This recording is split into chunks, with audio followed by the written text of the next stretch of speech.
اللهم صل على محمد وآل محمد. اللهم صل على محمد وآل محمد. اعوذ باللہ من الشیطان الرجیم. بسم اللہ الرحمن الرحیم. الحمد للہ رب العالمین والصلاة والسلام علی اشرف الانبیاء والمرسلین خاتم النبیین رحمۃ للعالمین بالقاسم محمد واہل بیتہ الطیبین الطاہرین المعصومین المظلومین. سامعین گرامی، آپ کے سوالات اور ہمارے جواب اس سلسلے میں گفتگو کا آغاز ہو رہا ہے، اور اس وقت زیر نظر سوال جو ہمارے سامنے ہے وہ یہ ہے کہ کیا کتاب علی اور صحیفہ فاطمہ کیا ہے؟ کتاب علی اور صحیفہ فاطمہ کیا ہے؟ یہ بہت ہی اہم سوال ضرور ہے، لیکن ان سوالات میں سے ہے کہ جو عموماً اٹھائے نہیں جاتے. ہمیں نہیں یاد کہ اس سے پہلے کسی نے یہ سوال کیا ہو، لیکن بہرحال اس سوال نے جو تحریک پیدا کی ہے اس کے ذیل میں بہت سی ایسی باتیں بیان کرنے کی ضرورت محسوس ہو رہی ہے کہ جو عام طور پر مومنین کے درمیان زیر بحث نہیں آتی ہیں. ہم نے پہلے یہی ارادہ کیا تھا کہ اس تمام مواد کو اختصار کے ساتھ آپ کے سامنے رکھیں، لیکن اندازہ یہ ہوا کہ نہیں، اس میں وقت بہت زیادہ لگ جائے گا، لہٰذا اسے کسی اور وقت کے لیے اٹھائیں اور اب ہم براہ راست ہی جواب اس سوال کا دے دیں. تو دیکھیے، براہ راست جواب دینے کے لیے ہم نے چند نکات مرتب کر کے رکھ لیے ہیں تاکہ جواب میں سب نکات آ بھی جائیں اور زیادہ گفتگو پھیلے بھی نہیں. تو بات یہ ہے کہ آپ نے نام لیا ہے دو چیزوں کا، کتاب علی اور صحیفہ فاطمہ. اگر ہم روایات، احادیث اور ائمہ کی سیرت سے متعلق مواد اکٹھا کریں تو اس میں اس قسم کی 3 چیزوں کا نام ملتا ہے ہماری معلومات کی حد تک. پہلا نام کتاب علی کا ہے، دوسرا نام صحیفہ فاطمہ کا ہے، اور تیسرا نام صحیفہ مختومہ نعمانی. اور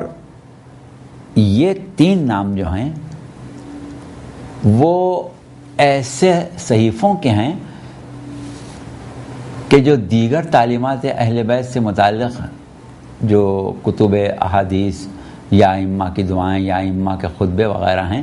ان سے اس میں ایک خاص فرق ہمارے سامنے آتا ہے، یعنی اس طرح کی چیز یہ نہیں ہے. اچھا، اب ہم آپ کو سب سے پہلے یہ بتائیں کہ یہ کتابیں دراصل بنیادی طور پر وہ علوم کے اسرار و رموز کہ جن کے مطابق پیغمبر اسلام صلی اللہ علیہ وآلہ وسلم مدینہ شہر علم ہیں اور علی ابن ابی طالب علیہ السلام باب مدینہ علم ہیں، یا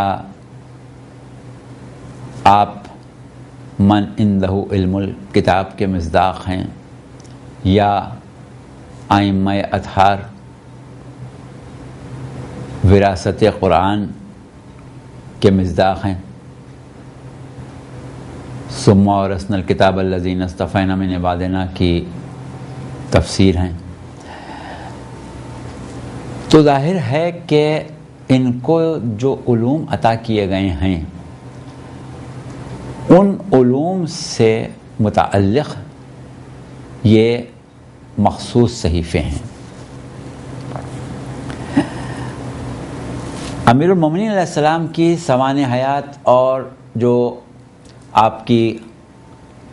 سیرت سے متعلق کتابیں ہیں ان میں ان کتابوں کا تذکرہ ملتا ضرور ہے، لیکن بہت زیادہ تفصیلات عموماً نظر نہیں آتی، خاص طور سے وہ کتابیں جو بعد میں طبع ہوئیں۔ بہت پرانی کتابوں کی طرف اگر ہم چلے جائیں تو ان میں ان کا تذکرہ مل جاتا ہے، یا پھر اس کا تذکرہ ملتا ہے ہمیں چوتھے امام، پانچویں امام اور چھٹے امام کی سوانح میں، کہ جہاں جگہ جگہ حوالے ہیں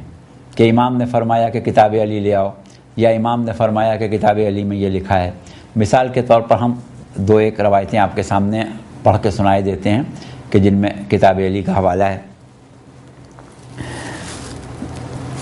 جیسے تفسیر صافی میں تفسیر قمی اور تفسیر عیاشی کے حوالے سے سورہ اعراف کی آیت 166 کی تفسیر کرتے ہوئے امام باقر علیہ السلام سے روایت ہے کہ کتاب علی میں لکھا ہے، اور پھر اس کے بعد وہ انسانوں کے بندر بننے کا تفصیلی ذکر ہے۔ اسی طرح امام چہارم سے بعض سوالات کا کیا جانا یا ان کے سامنے بعض امور کا واقع ہونا، اور آپ نے کتاب علی کا حوالہ دیا۔ تو اس طرح ہمیں ائمہ کے ادوار میں کتاب علی کے حوالے سے متعلق بہت سی روایات مل جاتی ہیں۔ اس سے اندازہ ہوتا ہے کہ اس کتاب علی کا کوئی خاص تعلق ائمہ معصومین علیہم السلام سے ہے۔ جو روایات ہم نے آپ کے لیے منتخب کی ہیں ان میں کتاب علی کے بارے میں جو بات لکھی ہے وہ یہ ہے کہ یہ ایک صحیفہ پوست آہو پر لکھا ہوا تھا، اور اس کی لمبائی یا طول جو تھا وہ 70 ہاتھ تھا۔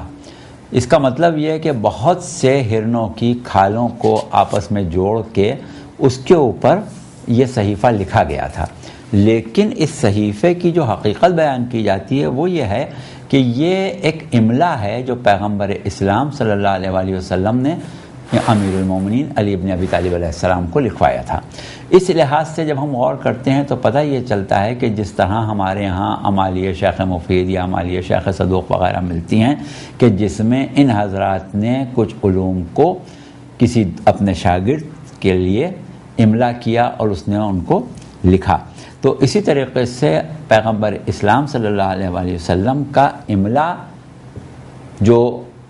قلم امیر المومنین علیہ السلام سے مکمل ہوا وہ کتاب علی کہلائی۔ اس کے بعد جو ہمیں قول ملتے ہیں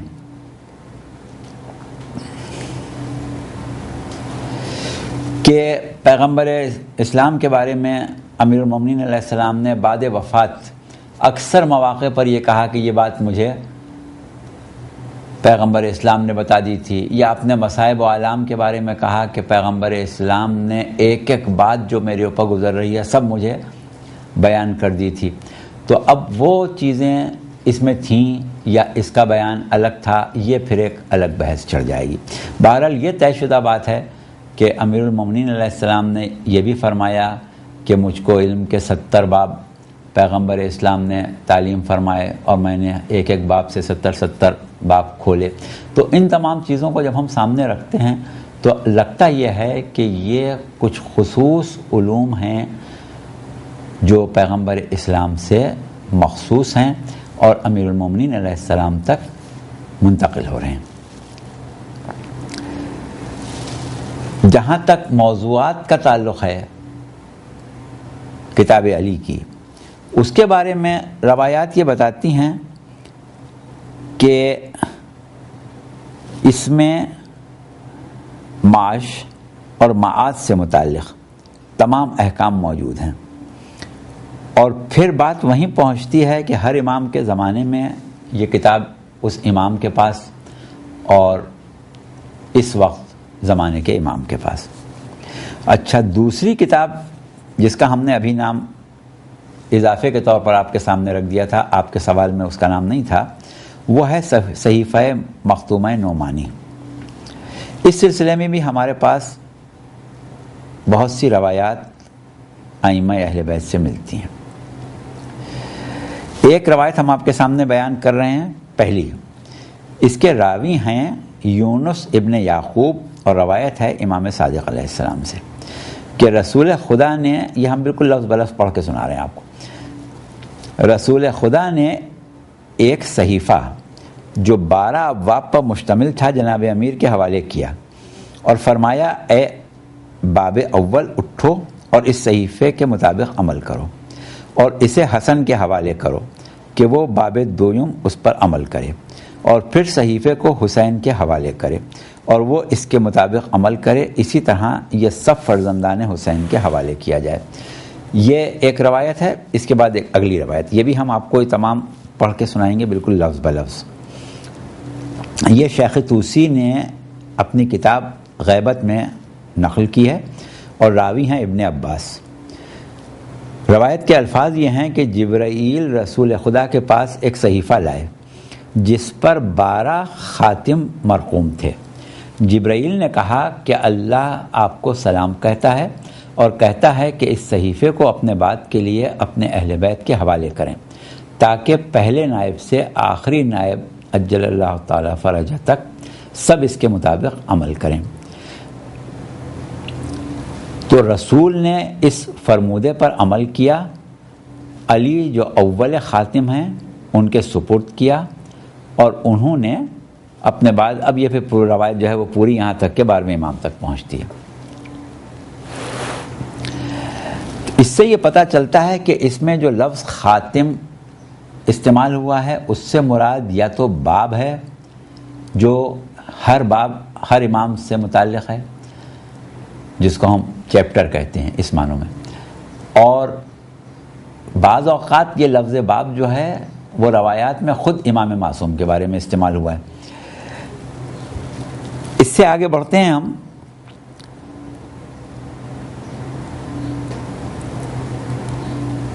کہ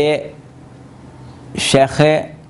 صدوق نے اکمال الدین میں اور شیخ مفید نے اپنی امالی میں اس کا بہت تفصیل سے ذکر کیا ہے، اور اس میں وہ تمام چیزیں لکھی ہیں کہ کس امام کے باب میں کیا لکھا تھا۔ اب وہ سب کچھ نہیں لکھا ہے، 2 3 جملے ہیں کہ امام حسین علیہ السلام کے باب میں کیا لکھا تھا، امام زین العابدین علیہ السلام کے باب میں کیا لکھا تھا، امام باقر امام صادق علیہ السلام کے ابواب میں کیا لکھا تھا۔ 2 3 جملے ہیں جو بالکل حسب حال ہیں ان ائمہ کے اقدامات کے جو انہوں نے اپنے زمانے میں کیے۔ کیونکہ بات مختصر کرنا ہے اس لیے ہم اس کی تفصیل میں نہیں جا رہے ہیں۔ ایک روایت اکمال الدین میں شیخ صدوق نے ابی بن کوب سے بھی نقل کی ہے، وہ بھی ہم بیان نہیں کریں گے، اس کا خلاصہ بیان کیے دیتے ہیں کہ اس میں راوی نے جناب رسالت مآب صلی اللہ علیہ وآلہ وسلم سے پوچھا تھا کہ آپ کے بعد امام کتنے ہوں گے اور کون کون ہوں گے، تو آپ نے تمام ائمہ کا تذکرہ فرمایا تھا۔ تو اس نے یہ کہا تھا کہ آپ کو ابھی سے یہ بات کیسے معلوم ہو گئی کہ آپ کے بعد یہ ائمہ ہوں گے اور یہ ایسے ایسے حالات ہوں گے اور یہ ان کے نام ہوں گے؟ تو آپ نے اس کے جواب میں یہ کہا کہ پروردگار عالم نے مجھے ایک صحیفہ عنایت کیا ہے جس میں ہر امام کے حالات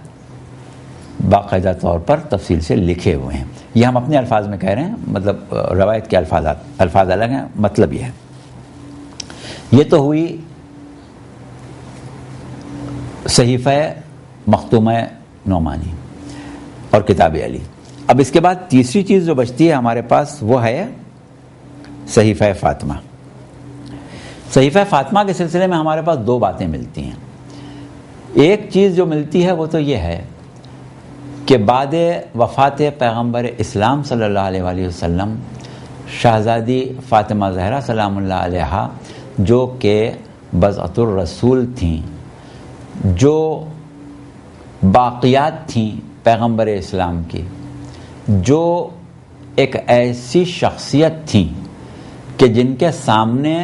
جو کچھ دین الہی کے ساتھ، دین محمدی کے ساتھ ہو رہا تھا، اس کا سب سے بڑا صدمہ اور سب سے زیادہ احساس اسی ہستی کو ہو سکتا تھا جو اس رسول کا جزو ہو، اس رسول کی کل بضاعت ہو، جس نے اس دین کو اتنی مشقت اور اتنی پریشانی کے ساتھ اور اتنی کم مدت میں اس طرح سے عالم انسانیت کے سامنے پیش کر دیا تھا کہ رہتی دنیا تک اللہ کا دین اور شریعت جو ہے وہ عالم انسانیت میں موجود رہے۔ یہی وجہ تھی کہ مخالفین کے ظلم و ستم کا نشانہ بھی براہ راست آپ ہی بنی، اور وہ مدت یا عرصہ حیات جو آپ کو زخمی ہونے کے بعد اور اس چوٹ کو برداشت کرنے کے بعد، جس کا تذکرہ آپ مصائب میں سنتے ہیں شہزادی کونین کے، جو کچھ عرصہ ملا ہے اس میں کیا مصلحت تھی کہ آپ اتنے عرصے مزید دنیا میں رہیں، اور اس عرصے میں جو آپ کا شعار رہا وہ تاریخوں میں آپ پڑھتے ہیں، لیکن ایک خاص تعلق، ایک خاص رابطہ، ایک خاص رشتہ جو خالق و مخلوق کے درمیان مقام میں اعلیٰ پر، یا یہ سمجھیں کہ اعلیٰ ترین منزل پر، کہ جو ایک رشتہ محبوب خدا کا خدا سے تھا، اس کا عکس بعزت الرسول میں موجود تھا۔ تو اس زمانے میں جب آپ کا کوئی مونس و یاور سوائے خدا کے،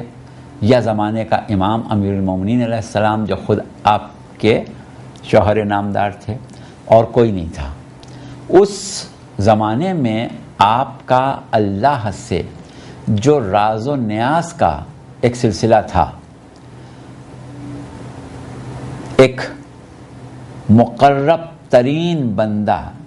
جس طرح اپنے رب کی بارگاہ میں راز و نیاز کرتا ہے، وہ راز و نیاز جو آپ کے اللہ سے تھے، ان کی ایک کتابی شکل اگر تجویز کر لی جائے تو وہ صحیفہ فاطمہ ہے۔ دوسری بات جو اس میں ملتی ہے وہ یہ ملتی ہے کہ ان حالات میں آپ کے غم کو کم کرنے کے لیے امیر المومنین علیہ السلام نے اس صحیفے کو اپنے خصوصی علوم کے ذیل میں، اب یہاں پر ایک بحث رہ گئی ہے اور اس کو ہم چھیڑیں گے بھی نہیں کہ امیر المومنین کا اللہ سے رابطہ کیا تھا، اس کے تحت، اس رابطے کے تحت، یا اپنے مقام علم کے اوپر، یا ان تمام اسرار و رموز کی بنیاد پر جو رسول اللہ اور آپ کے درمیان ہو چکے تھے، یہ صحیفہ شہزادی کونین کو خود لکھ کے تصنیف کر کے دیا تھا۔ یہ دو باتیں ہمیں ملتی ہیں صحیفہ فاطمہ کے سلسلے میں، اور کتاب علی اور صحیفہ مختومہ، اس کا ذکر ہم نے آپ سے کر دیا۔ اب یہاں پر جو سوال آگے بڑھ کے پیدا ہوتا ہے کہ فوری طور پر ایک انسان ہم سے یہ پوچھ سکتا ہے، اچھا یہ کتابیں کس عہد میں لکھی گئیں، ان کی کتابت کب ہوئی، کن کن لوگوں نے اس کی کتابت کی، اور جب زمانہ چھپائی کا آیا تو کہاں کہاں طبع ہوئیں، ان کے نسخے لوگوں تک پہنچے یا نہیں پہنچے، نہیں پہنچے تو کیوں نہیں پہنچے، دنیا ان علوم سے محروم کیوں رہ گئی، وغیرہ وغیرہ۔ تو اس کے سلسلے میں ہم صرف اتنی بات کرنا چاہتے ہیں کہ جب ہم یہ کہتے ہیں،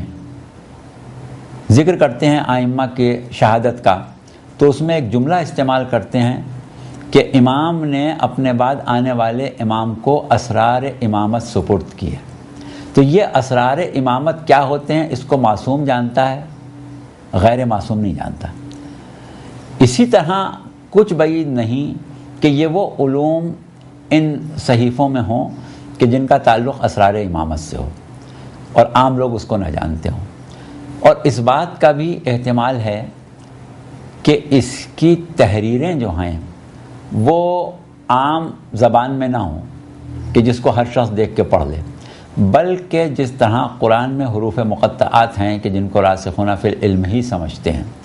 اس طرح سے پروردگار عالم نے کچھ علوم کو ان مختصر کتابوں میں جمع کیا ہو، اور ان کا تعلق جو ہے وہ صرف اور صرف ائمہ معصومین علیہم السلام سے ہی ہو،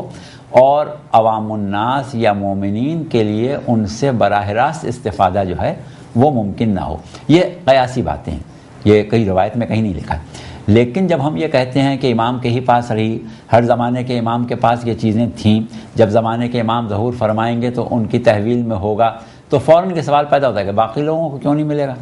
تو اس کا ایک قیاسی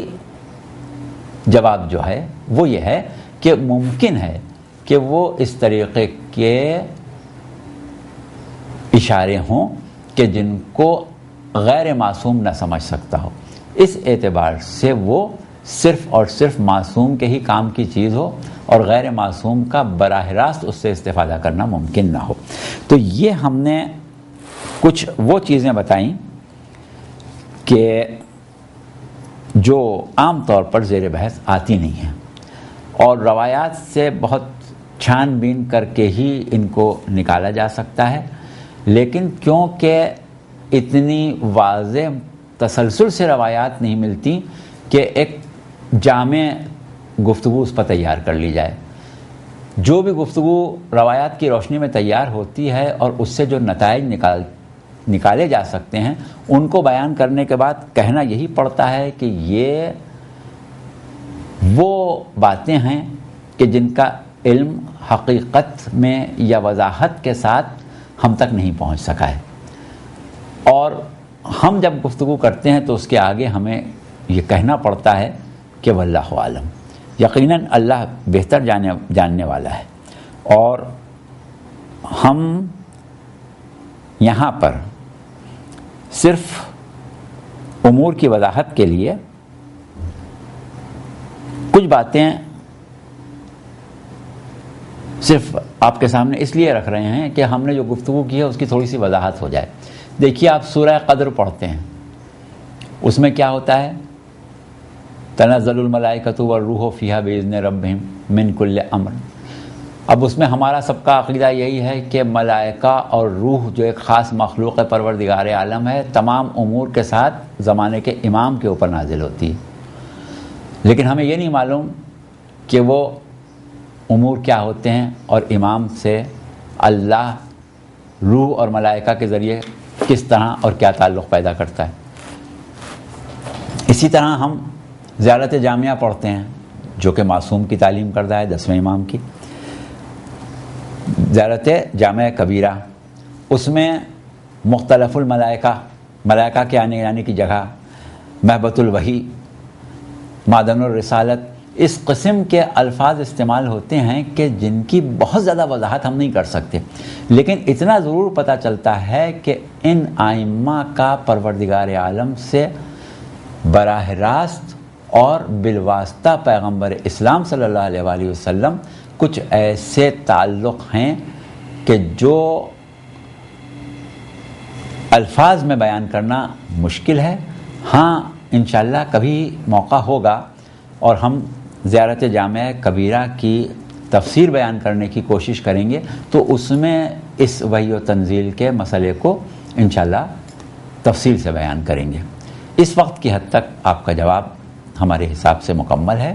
السلام علیکم ورحمۃ اللہ وبرکاتہ۔